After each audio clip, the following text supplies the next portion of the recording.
Sir नमस्कार। अयोध्या ने आपको मैसेज भेजा। अयोध्या ने राम भगवान मेरा व्यवस्था का सवाल है।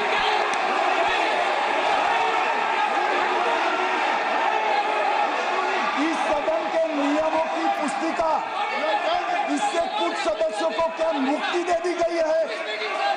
आपके गाइडेंस के बाद भी बार बार तस्वीर बताना, पूरे बीजेपी को हिंसा कर रही है ऐसे कहना, खड़े होकर एक दूसरे के बीच में हस्तधून करना, सारे नियम इनको लागू नहीं होते हैं। नियम मालूम नहीं है तो ट्यूशन रख ले साहब। सदन इस तरह से नहीं चल सकता है। ये सदन, मेरा आपसे आग्रह है कि ये सदन ऑर्डर में रहना चाहिए, नियमों के अनुसार रहना चाहिए। ये हम सभी सदस्यों का आपसे विनंती है। स्पीकर सर, एक मिनट प्लीज। माननीय सदस्यगण, आप ही किताब राम बताएं। भगवान की जन्मभूमि ने अपेक्षा करता हूं कि अपन इसके नियम प्रक्रिया चले। नो, सब चले। नो, आपने बताया था नियम। नो,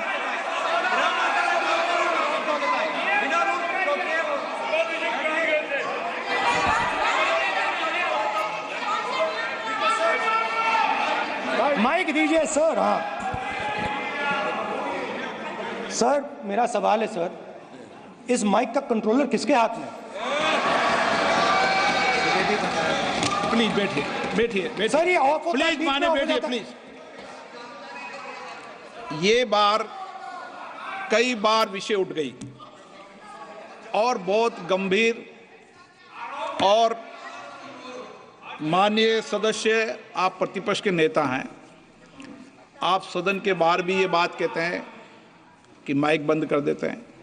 मैंने कई बार आग्रहपूर्वक किया कि आसन पर इस तरीके का आरोप नहीं लगाएं। नो प्लीज, बात सुनिए।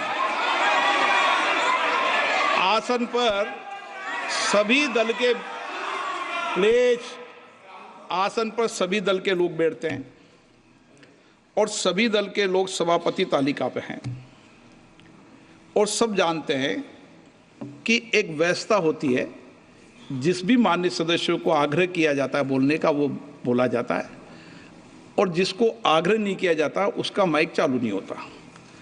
आप बोलने के लिए खड़े, आपका माइक कभी बंद नहीं हुआ, कभी बंद नहीं हुआ। आप अगर आसन में जो भी विराज रहे हैं वो अगर आपका नाम नहीं पुकारते हैं तब माइक चालू नहीं होता। ये व्यवस्था हमेशा इस सदन की रही है, पुराने में भी और नए में भी। कभी आसन पे व्यक्ति पर माइक का कंट्रोल नहीं होता। दूसरा, माननीय प्रतिपक्ष के आप नेता हैं और आपसे ये अपेक्षा की जाती है कि आप लोकसभा की प्रक्रिया का, संचार नियम का पालन करें, संविधान की जो व्यवस्थाएं दे रखी है उसकी पालन करें, और सदन में बोलते समय किसी भी धर्म को के ऊपर ऐसा आक्षेप नहीं करें जिससे पूरे देश के अंदर विषय पैदा हो। यह आपसे अपेक्षा की जाती है। सर, मैं बिल्कुल आपकी रिस्पेक्ट करता हूं स्पीकर सर, मगर मेरे भाषण के बीच में सच्चाई है कि माइक ऑफ हो जाता है। मैं क्या करूं, हो जाता है वो। अब आपने देखा मैंने अयोध्या शब्द यूज किया और माइक ऑफ हो गया। नो, अरे ये प्रधानमंत्री मोदी जी के टाइम में आधा पैर आएगा क्या? तो अयोध्या ने राम भगवान की जन्मभूमि, प्लीज ब्रदर, राम भगवान की जन्मभूमि ने बीजेपी को मैसेज दिया, और ये आपके सामने मैसेज बैठे हुए हैं। मैंने इनसे पूछा, कल कॉफी पी, इनसे मैंने पूछा बताइए ये हुआ क्या? बीजेपी ने बीजेपी ने राम मंदिर का इनॉग्रेशन किया, राम बोलने दीजिए, राम मंदिर का इनॉग्रेशन किया। अरे भाई आप हार गए, उसको तो करिए। नाम बोलने की कोई जरूरत नहीं, मैं भाषण दे रहा हूं, आप नहीं दे रहे हो। मुझे बोलना है जो बोलना है, मुझे नाम लेने की कोई जरूरत नहीं, मुझे जो बोलना है मैं बोलूंगा। तो अयोध्या ने मैसेज दिया और मैंने इनसे पूछा कि हुआ क्या, और इनका जवाब आया। मैंने उनसे पूछा कि आपको कब पता लगा कि आप अयोध्या में जीत रहे हो, और आपने कहा पहले दिन से मुझे पता था। सही बात। और मैंने कहा ये क्या हुआ, उन्होंने कहा राहुल जी अयोध्या में एयरपोर्ट बना, अयोध्या की जनता से जमीन छीनी गई और आज तक उन्हें मुआवजा नहीं मिला है। उन्होंने कहा, सही बात, उन्होंने कहा कि अयोध्या में जो भी छोटे छोटे दुकानदार थे, जो भी छोटी छोटी बिल्डिंग्स थी, उन सारों को तोड़कर गिरा दिया गया और उन लोगों को सड़क पर कर दिया गया। इन्होंने यह भी कहा कि अयोध्या के इनॉग्रेशन में अयोध्या की जनता को बहुत दुख हुआ, क्योंकि इनॉग्रेशन में अदानी जी थे, अंबानी जी थे, मगर अयोध्या का कोई नहीं था। और ये कारण था कि अयोध्या की जनता में, उनके दिल में नरेंद्र मोदी जी ने भय डाल दिया। उनकी जमीन ले ली, उनके घर गिरा दिए, और फिर अयोध्या के गरीब लोगों को, किसानों को, मजदूरों को मंदिर के इनॉग्रेशन तक नहीं जाने दिया। मंदिर के इनॉग्रेशन छोड़ो, उसमें बाहर भी नहीं जाने दिया। और इसीलिए अयोध्या की जनता ने सही मैसेज भेजा। अच्छा, इन्होंने मुझे एक और बात बोली, 3 बार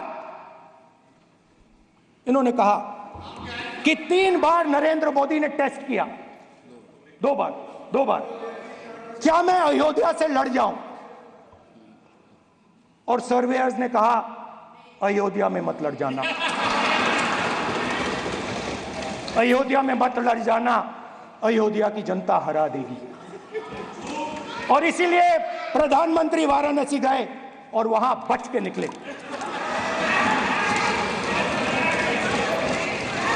तो अयोध्या की जनता को डराया, पूरे देश को डरा दिया। मैं आपको बताता हूं, आज सुबह में आया, राजनाथ सिंह जी ने मुस्कुरा के मुझे नमस्ते की, और मोदी जी बैठे हैं, मुस्कुराहट नहीं, सीरियस, नमस्ते भी नहीं करते, कहीं मोदी जी ना देख लें, प्रॉब्लम हो जाएगी। वही कहानी गडकरी जी की है, सच्चाई है। अरे भाई, अयोध्या की जनता को छोड़ो, ये तो बीजेपी वालों को डराते हैं।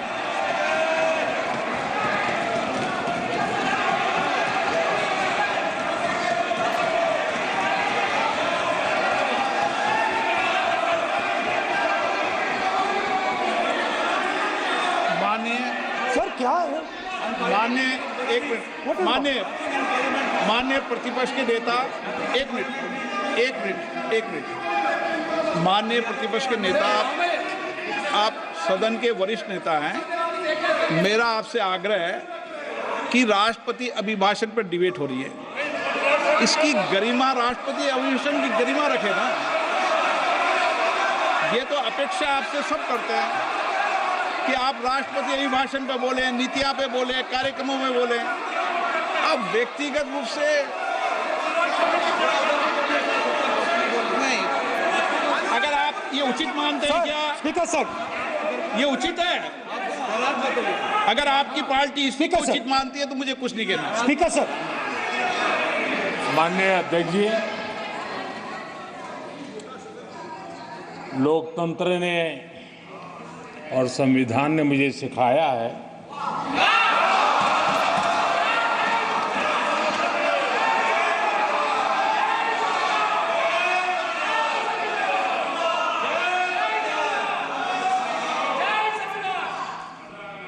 कि मुझे विपक्ष के नेता को गंभीरता से लेना चाहिए।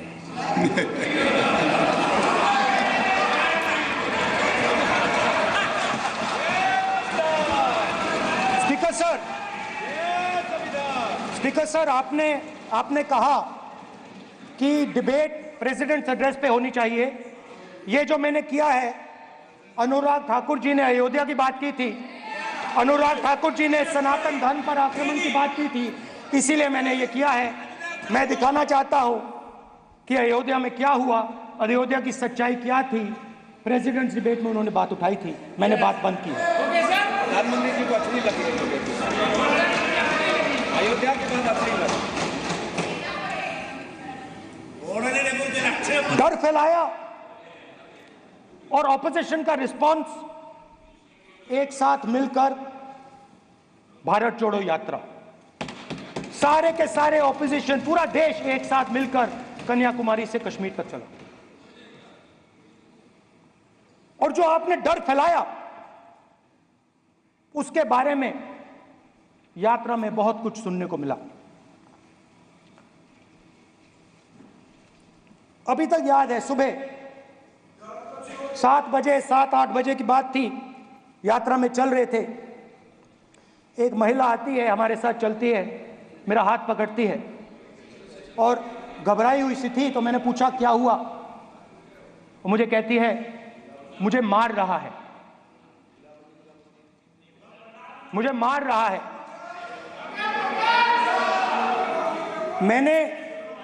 मैंने पूछा कौन मार रहा है, कौन मार रहा है? बेटी बचाओ, बेटी की दुविधा सुनाई नहीं दे रही, बेटी का दर्द नहीं सुनना चाहते, भारत की महिलाओं का दर्द नहीं सुनना चाहते। मैंने पूछा कौन मार रहा है, कहता है मेरा पति मार रहा है। मैंने कहा क्यों? कहती है सुबह का खाना नहीं दे पाई। मैंने कहा क्यों? खरीद नहीं पाई, महंगाई है, महंगाई है, खरीद नहीं पाई, खाना नहीं पका पाई, इसलिए मुझे मार पिट रही है। मैंने कहा बहन क्या करूं, कैसे आपकी मदद करूं? कहती हैं आप कुछ मत कीजिए, आप कुछ मत कीजिए, आप सिर्फ ये बात याद रखिए कि महंगाई के कारण हिंदुस्तान में हजारों महिलाओं को सुबह पीटा जा रहा है। उसके शब्द हैं, मेरे शब्द नहीं है। गैस सिलेंडर, महंगाई, तो आपने गरीबों को, महिलाओं को डराने का काम किया। शिव जी कहते हैं डरो मत, डराओ मत। आपने हिंदुस्तान की महिलाओं को महंगाई से हर रोज डराया है। कुछ दिन पहले मैं पंजाब में अग्निवीर के परिवार से मिला, अग्निवीर के परिवार से मिला। छोटा सा घर था, छोटा सा घर था।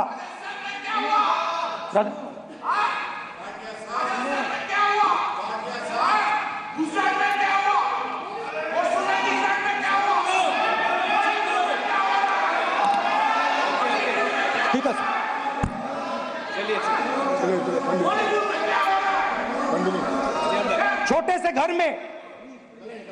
छोटे से घर में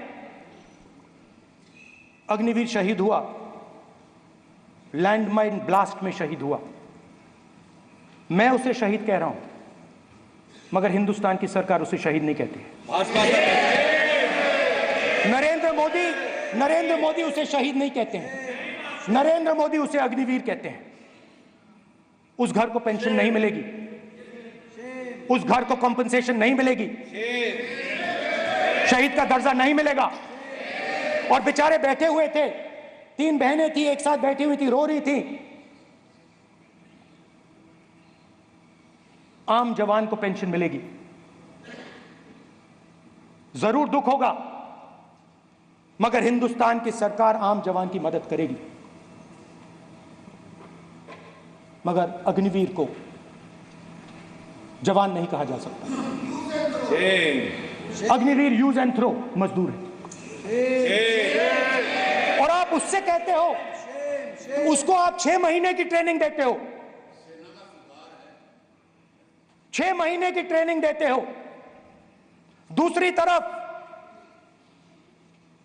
चाइना के जवान को 5 साल की ट्रेनिंग मिलती है, राइफल लेकर उसके सामने खड़ा कर देते हो, उसके दिल में भय पैदा करते हो। एक जवान और दूसरे जवान के बीच में फूट डालते हो कि एक को पेंशन मिलेगी, एक को शहीद का दर्जा मिलेगा, दूसरे को नहीं मिलेगा, और फिर अपने आप को देशभक्त कहते हो। ये कैसे देशभक्त हैं?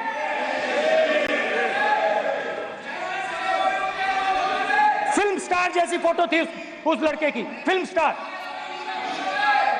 बॉलीवुड स्टार की फोटो थी। मैं सोच रहा था, देखो इस युवा ने जान दी। Speaker sir, Zee News.